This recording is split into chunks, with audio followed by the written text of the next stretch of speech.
अस्सलाम वालेकुम व्यूअर्स, जैसा कि आपको पता है हम हर दफ़ा एक नए मेहमान के साथ आपके सामने आते हैं आपके अपने program NH launch a cup of leadership. आज हमारे साथ हमारी शिपिंग एंड फॉरवर्डिंग इंडस्ट्री के एक और बहुत बड़ा नाम, जिन्होंने अपनी लाइफ बहुत स्ट्रगल के साथ, बहुत मेहनत के साथ शुरू की, उसके अंदर तरक्की की और आज वो हमारे साथ यहाँ मौजूद हैं। हमारे साथ मौजूद हैं मोहम्मद यूसुफ साहब। अस्सलाम वालेकुम यूसुफ भाई, क्या हाल है आपके? खैरियत से हैं? वालेकुम अस्सलाम फ़ारूकी भाई, क्या हाल है? खैरियत से आप?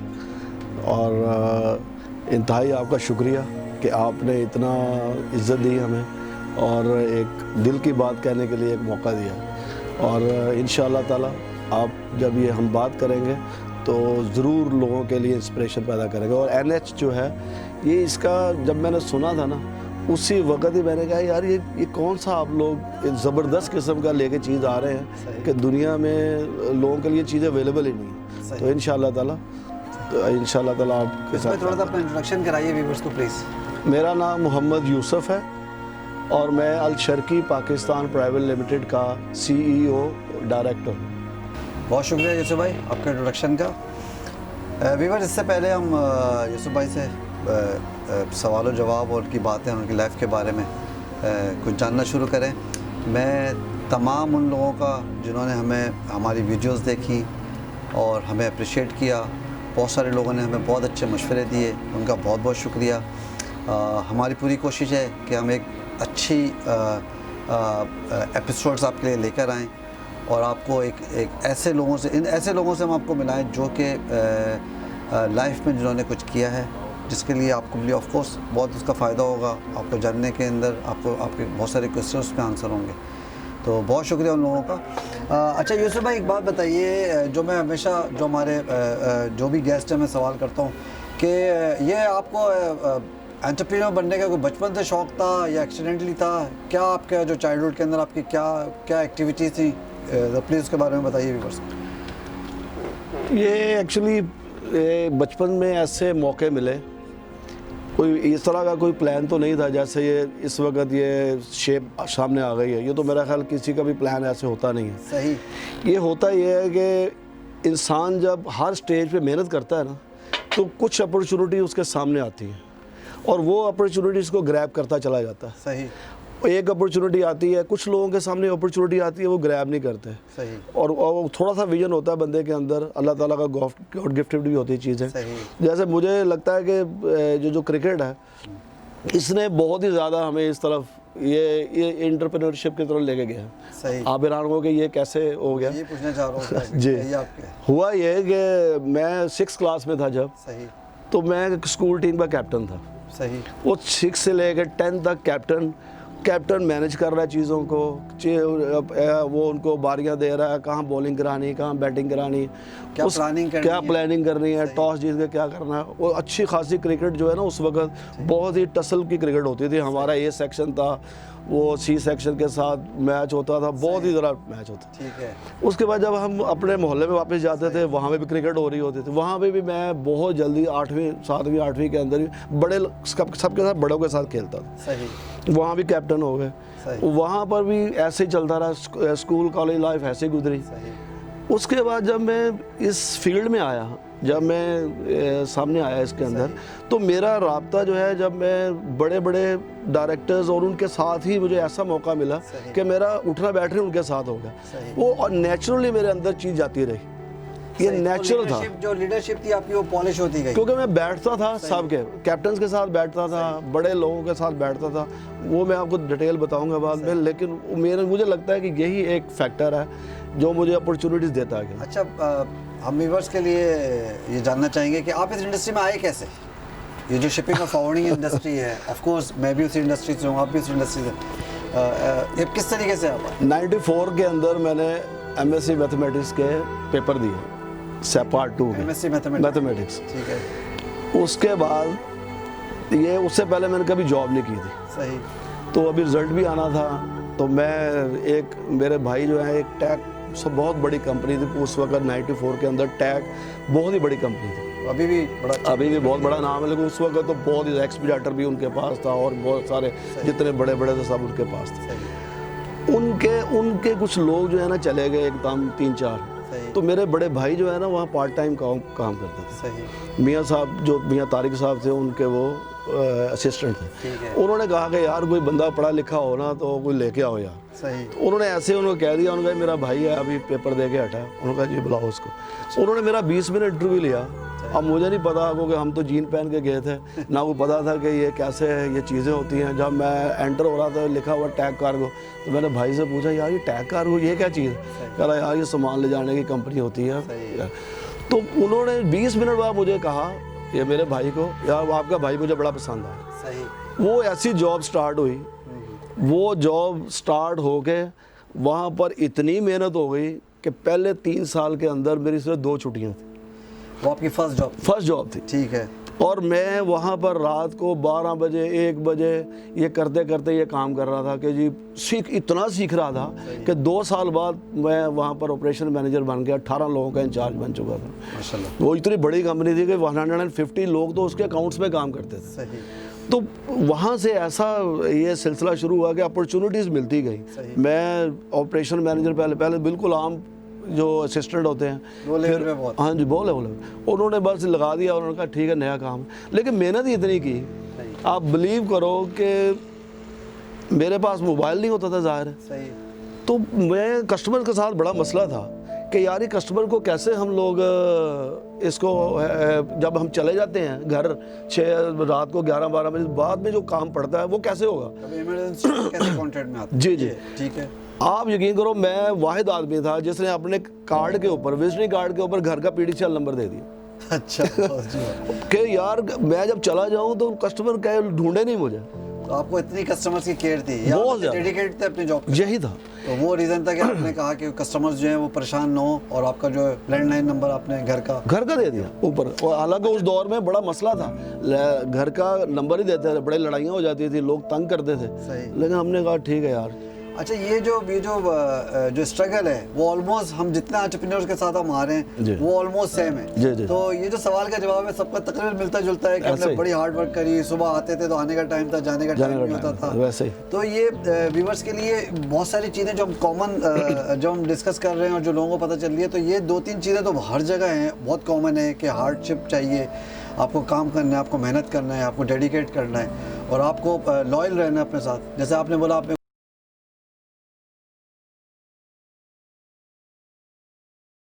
रखना है, तो बहुत सारी चीज़ें इन चीज़ों से रिलेट करती हैं। तो आने वाले यूथ के लिए और एंटरप्रेन्योर्स हैं या जो बन गए हैं, जो बनने जा रहे हैं, या जिनको कोई प्रॉब्लम्स आ रही हैं, तो उनके लिए बहुत इंपॉर्टेंट है ये। मेरा ख्याल एक मसले रहा है कि उनको किस तरीके से काम करना चाहिए, डेडिकेशन चाहिए, गोल सेट चाहिए। बिल्कुल ऐसा। अच्छा यूसुफ भाई, ये बताइए कि ये इंडस्ट्री आपको किस नाम से जानती है? मेरा कहने का मतलब है कि आप जब आपका नाम आता है तो लोग कोई स्पेसिफिक कोई वर्ड कहते होंगे कि आप बहुत अच्छे इंसान हैं, आप हमदर्द हैं, या कोई नेगेटिव बात करते हैं। ये पहले नहीं इतना पता था, लेकिन ये जब मैं कराची आया हूँ ना, मुझे 10 साल 11 साल अभी हो गए हैं। 4 साल पहले भी मैं रह के गया हूँ। पहले नहीं इतना अंदाज़ा था कि मुझे क्या कहते हैं, लेकिन अब मैं जब भी अपने दोस्तों से जब बात करता हूँ, वो कहते हैं जब भी कोई मसला आता है ना, वो कहते हैं आओ जो यार तू बहुत अच्छा मोटिवेटर, सही, हर बात के ऊपर मोटिवेट कर देता है। कोई चीज़ नहीं होती है तो उसमें से रास्ता निकालने की कोशिश करता है कि यार ये निकल जाए रास्ता है, यहाँ से ये रास्ता है, कोई मसला नहीं, घबराना नहीं है किसी भी हालत में। मैं किसी बंदे को भी, और फिर भी ये मैं अपने रिश्तेदारों में मशहूर हो गया, अपने दोस्तों में मशहूर हो गया कि यार ये जो लेवल है ना मोटिवेशन का, ये गिरने ना दो। अपने इर्द गिर्द लोगों का मोटिवेशन लेवल गिरने ना दो किसी भी हालत में। आप उनके साथ पॉपुलर होना चाहिए, उसके अंदर कोई इफेक्टिव होने चाहिए ताकि ज़रा आपकी लॉजिक होनी चाहिए, आपके पास उस बात की लॉजिक भी होनी चाहिए। लेकिन मैं व्यूअर्स को बता दूं, बिकॉज मैं खुद इस इंडस्ट्री से हूँ, तो यूसुफ भाई से मैं कोई बहुत देरीना दोस्ती नहीं है, कुछ ईयर्स हैं कि हम एक साथ हैं, हम काम कर रहे हैं इंडस्ट्री के लिए, बिकॉज हम एसोसिएशन में साथ काम करते हैं। तो ये जो बात कह रहे हैं वो मैं उसको एंडोर्स करूँगा। मेरे साथ भी बहुत सारी चीज़ें होती हैं, इनके साथ भी होती हैं, तो हम एक दूसरे को डिस्कस करते हैं, फ़ोन करते हैं, कोशिश करते हैं कि एक दूसरे की प्रॉब्लम हम शेयर करें, और बहुत सारी कॉमन प्रॉब्लम्स हैं जो इंडस्ट्री की वो हम डिस्कस करते हैं। तो आई थिंक मेजॉरिटी जो प्रॉब्लम है हमारा और मेरा और यूसुफ भाई का व्यू पॉइंट जो होता है वो सेम होता है। कोई शक नहीं। अच्छा यूसुफ भाई, आपकी अपनी एज क्या है और आपकी प्रोफेशनल एज क्या है? मेरी अपनी एज जो है 51 है, ठीक। और इस इंडस्ट्री में मुझे 26 ईयर हो गए। 94 में मैंने आया था। 26 ईयर से आप इस इंडस्ट्री जी, में। अच्छा, आपकी एजुकेशन क्या है? मैं MSc मैथमेटिक्स। वो आपने कंप्लीट कर लिया? हाँ जी, हाँ जी, वो सेकंड ईयर के, मैं सेकंड ईयर के पेपर दे के आया था यहाँ। सही है। अच्छा ठीक है, तो आपने MSc मैथमेटिक्स किया और आप बिजनेस में आए, शिपिंग में। तो कहने का मकसद ये है कि आप किसी भी फील्ड में आप हों, और अगर आप कोई बिज़नेस करना चाहें या कोई अच्छी जॉब करना चाहें, तो ज़रूरी नहीं है कि जो आपने तालीम ली आप स्पेसिफिकली उसी फील्ड में जाएं। कोई अच्छी अपॉर्चुनिटी अल्लाह ताला आपको दे देता है, तो आपको अपने गोल्स रीसेट करने में प्रॉब्लम नहीं होनी चाहिए। सही बात, बिल्कुल बिल्कुल ऐसे, तो ये बताना बिल्कुल ऐसे। असल में देखो, हालांकि फ्रेट फॉरवर्डिंग का मैथमेटिक्स से कोई ताल्लुक ही नहीं है, लेकिन मेरी अम्मी एक लफ्ज़ बोलती थी, हालांकि वो बिल्कुल पढ़ी लिखी नहीं थी। वो एक लफ्ज़ बोलती थी, कहते ये इसलिए इतना कामयाब हो रहा है, पंजाबी में कहते थे इनू हिसाब आंदा है, यानी कि इसको मैथ आता है इसलिए ये कामयाब हो रहा है। सही। वो एक उनके एक ज़हन में था कि यार ये जो हिसाब किताब करते हैं लोग, इस तरह करते हैं, ये किसी जगह फिट हो जाता है। हाँ जी, कैलकुलेशन जल्दी कर लेते हैं। नहीं, बात बिल्कुल सही है कि देखने में यही आता है कि जब भी किसी कंपनी में अगर किसी CEO का या किसी MD का अगर कोई रीज़न होता है वो कंटिन्यू नहीं कर पाते या मुल्क से बाहर हैं, तो उस कंपनी का CFO जो होता है, हाँ, जो फाइनेंस डायरेक्टर होता है, वो उसको हमेशा टेक ओवर करता है, because he is the one who knows कि कंपनी कैसे रन हो रही है। ऐसे। तो आपकी हमें गलत नहीं कहते। अच्छा, आपकी की ड्राइविंग फोर्स क्या है एज एन एंटरप्रेन्योर? की ड्राइविंग फोर्स आप मतलब वो कैसे, कौन सी क्वालिटी आप समझते हैं कि मुझ में ये 2-3-4 क्वालिटीज हैं जिसको मैं मेरे मौजूद है और मैं एज एन एंटरप्रेन्योर में काम कर रहा हूँ? मेरा ख्याल है मैं जो है ना एक सिचुएशन में ना घबराता नहीं हूँ। सही। बड़े प्रॉब्लम आए हैं, बहुत बड़ा एक लॉस हमने देखा जिसमें सारा रात भी हम सोए नहीं हैं। सही। लेकिन ये जो ना घबराना और प्लस नई चीज़ को अडॉप्ट करना। सही। जो भी नई चीज़ आई है, जो भी एक आप कंपनी में आप इसके टेक्नोलॉजी के अंदर कोई भी चीज़ नहीं आई, जैसे मैं बताता हूँ, जब हम MSc मैथमेटिक्स के बाद वहाँ पर आए तो हमें तो कंप्यूटर ऑन करना नहीं आता था, हमारे घर में कंप्यूटर था ही नहीं। सही। पहली दफ़ा आके टैग कार्गो में कंप्यूटर ऑन किया। सही। लेकिन वहाँ से लेके यहाँ तक ईमेल और अब ये यूट्यूब के और ये सारे व्हाट्सएप के जो भी नई टेक्नोलॉजी आती है उसको अडॉप्ट करने की कोशिश करते हैं और उस पर कभी घबराते नहीं। मेरा ख्याल है कि यही है जो कि आपको जो नई चीज़ आती है आप अडॉप्ट कर लेते हैं और आप नई जगह फिट हो जाते हैं। यही है मेरा ख्याल। फेस करते हैं और कोशिश करते हैं जो उसका बेस्ट सोल्यूशन हो। बिल्कुल। और इंसान की अपनी ज़ात में बहुत सारी कमज़ोरियाँ होती हैं, लेकिन उन कमज़ोरी को कोशिश करते हैं, कमज़ोरी को ओवरकम करना चाहिए अपनी कोशिश से, अपनी लगन से। और एजुकेट होना तो उम्र के किसी भी हिस्से में आप एजुकेट हो सकते हैं, वो कोई इतनी उसके ऊपर बैरियर्स नहीं है कि किसी एक उम्र के हिस्से में जाके आप एजुकेट नहीं हो सकते। बहुत सारे लोग हैं जिन्होंने एक बड़ी अच्छी एज में जाके उन्होंने अच्छी बड़ी डिग्रियां ली हैं। बहुत सारी लोग हैं जो एक बड़ी अच्छी एज के ऊपर जाके उन्होंने बिज़नेस किया है और उसमें वो कामयाब हुए हैं। बहुत सारी मिसालें हैं, हम अगर देना चाहेंगे तो मेरा ख्याल है ये इस प्रोग्राम का टाइम जो है वो हमारे लिए बहुत कम होगा। अच्छा, ये यूसुफ भाई, ये एक चीज़ मुझे बताइए कि माशाल्लाह से आप पाकिस्तान ऑफिस जो है वो आप कंट्रोल करते हैं, एक बड़ी टीम आपके पास है। आपके पास कितना स्टाफ है इस वक्त और आपने कंपनी में कल्चर कैसे डेवलप किया हुआ है? ये क्वेश्चन में कॉमन क्वेश्चन है, बिकॉज मैं यूँ आपसे कह रहा हूँ कि जो लोग एंटरप्रेन्योर बन गए हैं और जो बनना चाह रहे हैं उनको पता चले कि कंपनीज किस तरीके से रन होती हैं, टीम कैसे बनाई जाती है। प्लीज़। हमारे पास अगर हम फैसलाबाद का और इसका टोटल स्टाफ हम मिलाएं तो अप्रॉक्सीमेटली 45 के करीब, 45 से ज़्यादा ही बन जाते हैं। 45 स्ट्रेंथ है। इसको मैं ज़ाहिर है अकेला ही कंट्रोल करता हूँ उस हिसाब से कि जी मैं अकेला यहाँ पर डायरेक्टर हूँ। देखना ये होता है कि आप के जो लोग हैं ये ना ये डीमोटिवेट हों, ना ये रिलैक्स हो जाएं और आपको फॉर ग्रांटेड ले लें। ये इतना ज़बरदस्त किस्म का आपका कॉम्बिनेशन है और ये इतनी हार्ड जॉब है।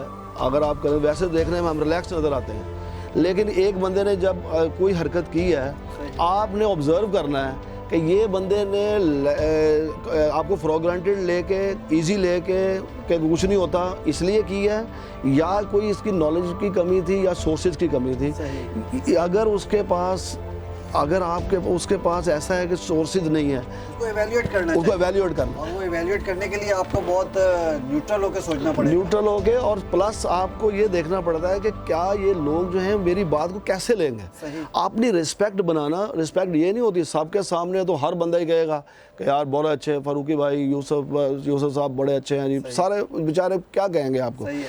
लेकिन असल चीज़ है जब आप कमरे से बाहर आ जाएं तो पीछे वो बात क्या करते हैं, आप उनके दिल पे असर करें। मैंने ये तरीका बनाया हुआ कि हर 15 दिन बाद सबको इकट्ठा करके तक कम से कम एक आध घंटा पौना घंटा उनके साथ बात होती है सही। कि यार मैं पूरा उनको बताता हूँ और उनको मोटिवेट करता हूँ, उनको बताता हूँ। ये मेरे एम्प्लॉइज़ हंसते हैं कई बार कि आप सर ये क्या क्या बातें बताते हैं। मैं कहता हूँ कि भाई आपको बता रहा हूँ कि मुझे खुश कैसे करना है, सही। ये कौन बताएगा आपको। आप थोड़ा सा इसको देखो कि ऐसे ऐसे खुश होएंगे हम, ऐसे ऐसे। एज ए CEO या एज ए डायरेक्टर या एज ए टीम लीडर आपको रोल मॉडल होना चाहिए। बिल्कुल होना अपने चाहिए, लोगों के लिए, जो टीम आपके साथ काम कर रही है, जो लोग आपके साथ काम उनके कर रहे हैं। प्रॉब्लम के ऐसा सोल्यूशन नहीं है होने कि चाहिए। आप आराम से बैठे आराम कर रहे हैं अपने कमरे में और जो बेचारी टीम मेहनत कर रही है और फिर बाद में आप आके डिक्टेट करें या क्रेडिट आप ले जाएं। तो आपको खुद एक रोल मॉडल होना चाहिए। एक मैं बात जरूर करना चाहूँगा, मैंने अप्रिसिएशन करने में कभी डंडी नहीं मारी। सही। ऐसे उठा के रखता हूँ, जो बंदा ज़रा सही काम करे उसको उठाता भी ऐसे ही सही है। और उसको नीचे भी ऐसे ही डालता हूँ, क्योंकि फिर वो बुरा नहीं बनाता। सही। तो उसको पता है जब मैंने सही काम किया था तो सर ने मुझे यहाँ से यहाँ ले गया, और जब उसने ख़राब करना तो ये तो मेरा हक बनता था। तो ये काम लाजमी करना पड़ेगा। ये हम लोग क्या करते हैं इसलिए अप्रिशिएशन नहीं करते कि ये जो है ना इसकी सैलरी बढ़ानी पड़ जाएगी। इसकी सिर्फ सैलरी सारी बात नहीं होती है। सही। आप अपने एम्प्लॉय को पूरा अप्रिशिएट करें जहां वो अच्छा काम करता है, और फिर वो आपकी तनकीद बर्दाश्त करें। जैसे साइकोलॉजी कहती है कि अगर बच्चे से आपने, ये भी हमारे बच्चों की तरह ही होते हैं, बच्चे से आपने अगर एक बात मनवानी है ना, उसकी आदत छुड़वानी है, तो 13 उसकी तारीफ़ें करो। ठीक। 13 तारीफ़ें पहले करो, चाहे वो उसको पकड़ के ऐसे चला है, कितना खूबसूरत चलते हो, अब ब्रश कर रहा है, आप कितना अच्छा ब्रश करते हो, कोई भी चीज़ उसकी 13 तारीफ़ें करके 14वीं बात आप उसको कहोगे ना कि अब ये ना करो तो वो मान जाएगा। अदरवाइज़ ये ऐसी तरह एम्प्लॉइज़ को लेकर चलना पड़ता है। आप उसकी अच्छे काम को कभी इग्नोर ना होने दें। सही। अगर अच्छे काम को इग्नोर आपने किया तो फिर वो आपका कोई काम नहीं करेगा उससे। अच्छा यूसुफ भाई, बहुत सारे हमारे जो क्वेश्चंस हैं बहुत कॉमन क्वेश्चंस हैं, बिकॉज हम एंटरप्रेन्योर या हर आने वाले अपने गेस्ट से हम करते हैं, और वो उनका रीज़न सिर्फ यूँ है कि हमने यूँ डिज़ाइन किए हैं कि वो अपनी लाइफ के बारे में हमारे व्यूवर्स को अच्छी तरीके से बता सकें और उनको आइडिया हो जाए कि जब भी उनको कोई काम करना है, कोई बिज़नेस करना है या कोई जॉब करनी है, तो बहुत सारे की एलिमेंट्स हैं जिसका बड़ा ख्याल रखना है। अच्छा, ऑफ कोर्स आपकी बड़ी लाइफ बहुत स्ट्रगल से, मैं बल्कि ये कहूँगा स्ट्रगल से भरी पड़ी है, जो मैं पर्सनली जानता हूँ उसके बारे में। आप अपना डे टू डे स्केड्यूल ज़रा बताएं कि किस वक्त सुबह स्टार्ट करते हैं और कब क्लोज करते हैं, किस तरीके से आप मैनेज करते हैं? जी रज़ा भाई, जैसे सब लोग, आप लोग भी इसी फील्ड में हैं, हम लोग सारे 10 बजे घर से निकलते हैं। अब 10 बजे निकलते हैं, पहले तो हम 7:30 बजे 8 बजे पहुंच जाते थे, लेकिन अभी एक थोड़ा एडवांटेज ले रहे हैं इसका, अभी थोड़ा रिलैक्स हो गया। 10 बजे तक जाते हैं और फिर वो टाइम फिर कोई लिमिट नहीं होती, वो डिपेंड करता है कि काम किस तरह का है, किस तरह का। अगर एक यूएसए में छोटा यूएसए में काम फंस जाए तो रात के 12 बज जाएंगे, लेकिन अगर थोड़ा नॉर्मल रूटीन है तो 7 बजे तक 7:30 तक निकल आते हैं। ठीक है, तो लेकिन ये तो अभी आपका करंट आपका स्केड्यूल है, लेकिन जिस वक्त आप स्ट्रगल कर रहे थे उस वक्त क्या स्केड्यूल रहता था? ये बड़ी मज़ेदार बात है। जब स्पेशली मेरी, पहले तो मैं 9 बजे जाता था, जब शुरू में 94 से लेकर 98 में मेरी शादी हो गई। मेरी बेगम जॉब करती थी, उनका वो टीचर थी। अब उनको छोड़ने के लिए ना मुझे 7:30 बजे उनको उतारना होता था स्कूल में। सही। अब मैं 7:30 बजे उतार के 8 बजे ऑफिस, तो सारे लोग समझते ये बहुत मेहनती आदमी है यार, ये तो कमाल कर रहा है यार, ये तो उन्होंने तो हर एक बंदे ने एग्जांपल देनी शुरू कर दी, यार ये देखो रात को भी 9 बजे जाता है, 10 बजे जाता है, सुबह 8 बजे आता है, कमाल है। इसने भी बड़ा हेल्प किया। लेकिन वो अगर 8 बजे ना होता मैं 9 बजे पहुँच जाता।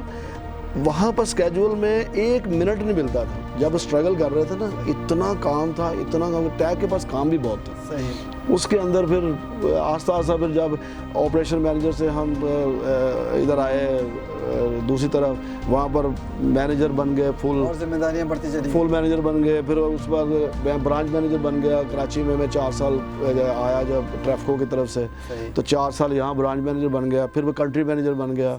ऐसे बनते बनते फिर यहाँ तक पहुँच गए कि वो शेड्यूल में यही था कि काम के ऊपर डिपेंड करता था। अच्छा, ये बहुत अच्छी बात है जो हार्ड वर्किंग है। लेकिन एक बात मैं अपने व्यूवर्स को क्लियर करना चाहूँगा कि हमारे पहले गेस्ट थे, उन्होंने भी ये पंक्चुअलिटी के ऊपर जब बात करी तो उनको अपनी बेटी को स्कूल छोड़ने जाता था, इस वजह से उन्होंने जो है वो ऑफिस जल्दी पहुँचे। आपको वाइफ को छोड़ने जाना है, तो व्यूवर्स से कोई ये इंप्रेशन ना लेने कि यार मेरी शादी नहीं हुई तो इस वजह से मैं पंक्चुअल नहीं हूँ, मेरी कोई बेटी या बेटा नहीं है जिसको स्कूल छोड़ना, मैं पंक्चुअल नहीं हूँ। पंक्चुअल तो आपको होना है, ऑफ कोर्स कोई ना कोई रीज़न बनता है उसका। जो 94 से पहले 98 से पहले तो हम 9 बजे पहुँचते थे।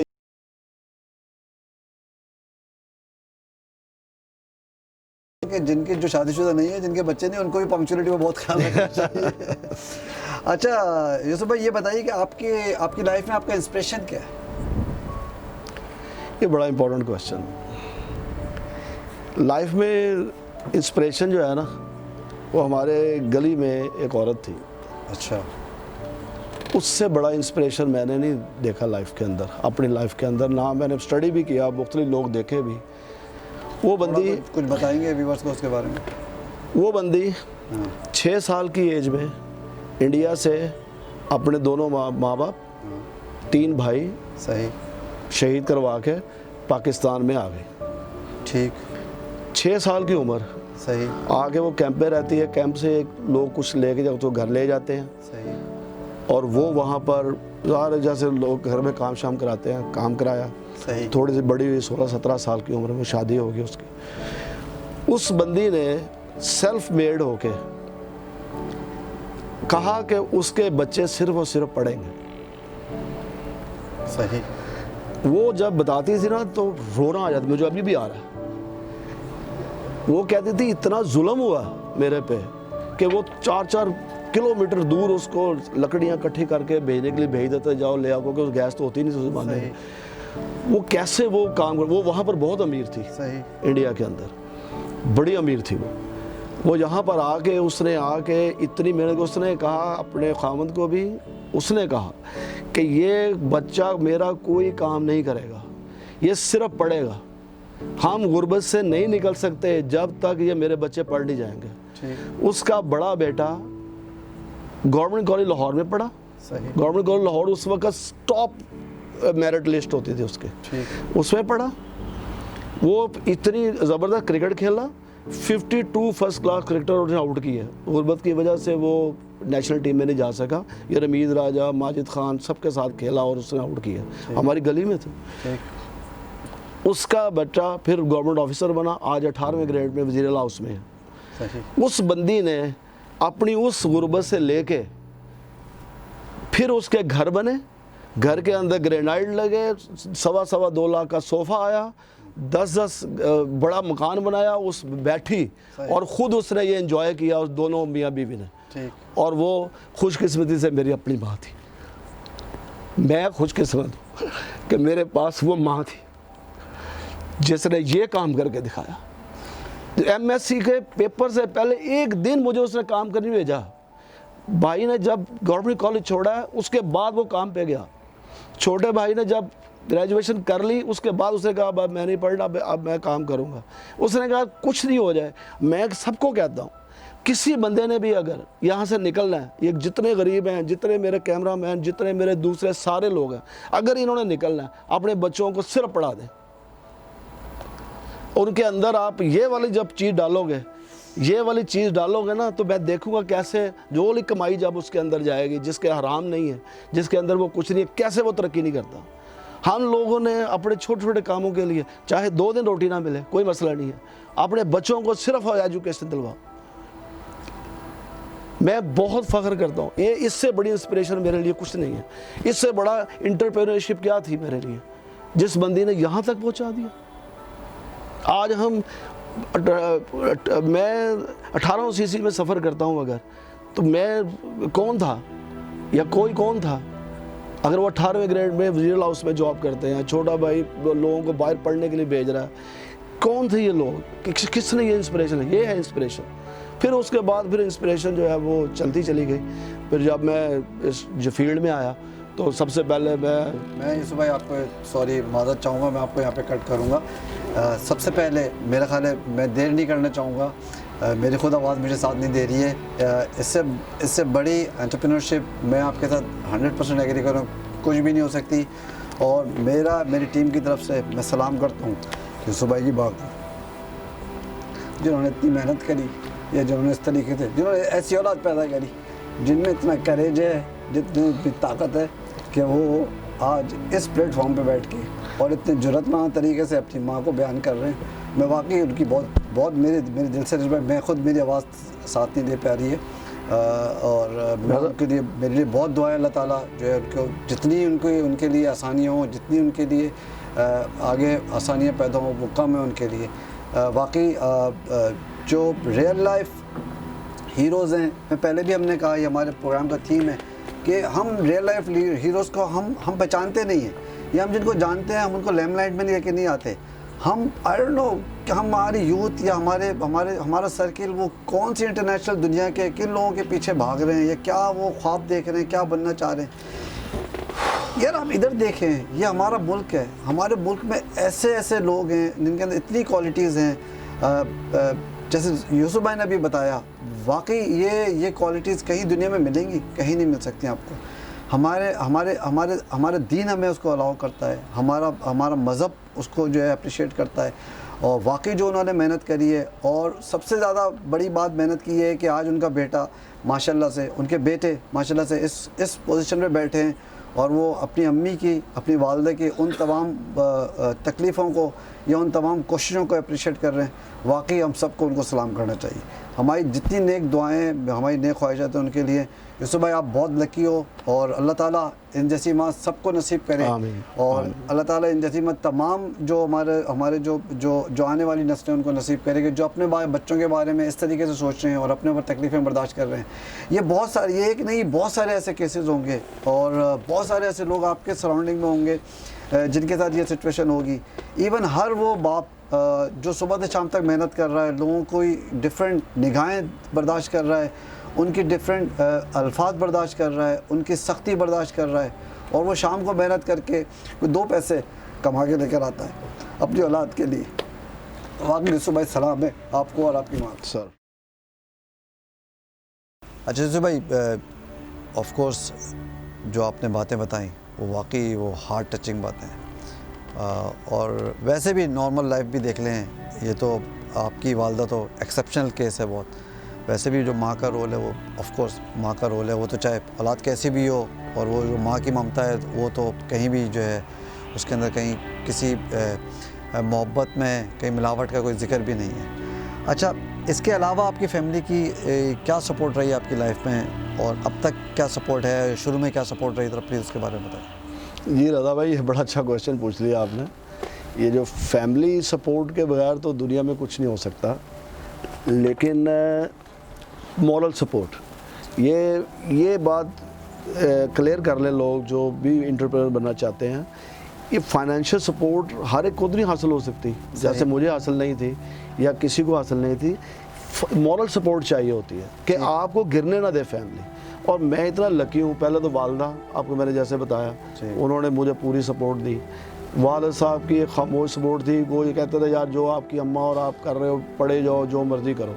उन्होंने हमें कभी, वो खामोश सपोर्ट होगी लेकिन एक बड़ा क्लियर वॉच होगा आपके ऊपर, बहुत, ताकि जो उनको अपना रोल प्ले करना है वो अपना रोल प्ले बिल्कुल सही। इसके बाद फिर बड़े भाई, उनकी बहुत सपोर्ट हुई। सपोर्ट क्या है? मॉरल, क्योंकि पैसा तो किसी के पास भी नहीं था। सही।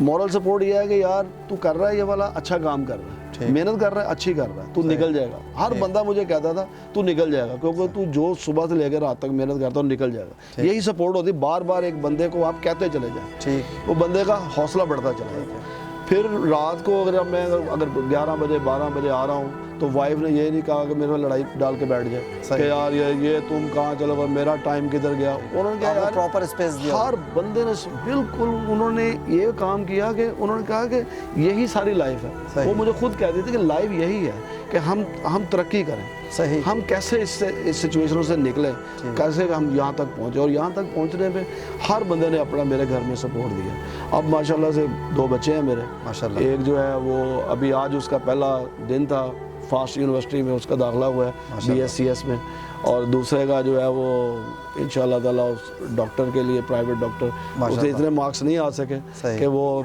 गवर्नमेंट में जा सकता, लेकिन अब उसको प्राइवेटली हम पढ़ाएंगे माशाल्लाह। दो आपके साहबजादे, दो बेटे, और दोनों तालीम हासिल कर रहे हैं। वो भी बहुत सपोर्ट, आपको बहुत सपोर्ट रही है, आपकी फैमिली की बहुत आपको सपोर्ट रही है। बहुत। अच्छा यूसुफ भाई, आप अपनी लाइफ में सक्सेस को कैसे डिफाइन करते हैं?